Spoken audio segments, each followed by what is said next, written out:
किसान की कहानी। यह कहानी एक साधारण किसान रघुवीर के जीवन की है, जो अपनी मेहनत और सच्चाई के कारण गांव में सम्मानित था। रघुवीर का परिवार कई पीढ़ियों से खेती करता आ रहा था और उसके पास एक छोटी सी जमीन थी, जिस पर वह अपने परिवार के लिए अनाज उगाता था। रघुवीर के दिन की शुरुआत सुबह सूरज उगने से पहले होती थी। वह अपने हल को उठाकर खेतों की ओर निकल जाता था। उसकी जमीन भले ही छोटी थी, लेकिन वह उसमें अपनी पूरी मेहनत और ईमानदारी से काम करता था। उसका मानना था कि मेहनत से बड़ा कोई दूसरा धर्म नहीं होता। गांव में सूखा पड़ने की खबरें सुनाई देने लगी।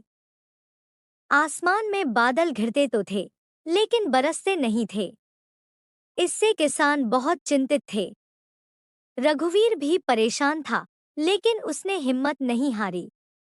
उसने अपनी पत्नी सावित्री से कहा, हमारे पास जो कुछ भी है, हम उसे बचाने की कोशिश करेंगे। भगवान ने चाहे जो लिखा हो, लेकिन हम अपना कर्तव्य निभाएंगे।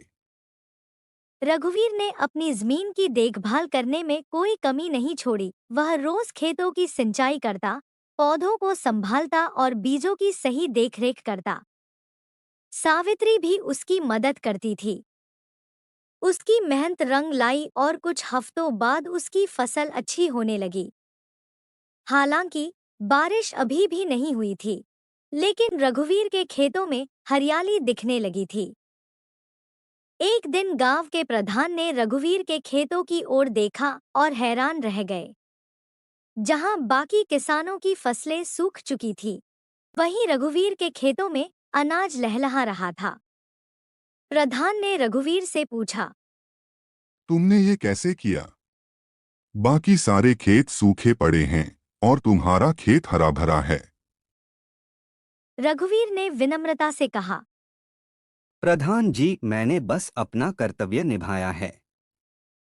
भगवान की कृपा से ये संभव हो सका।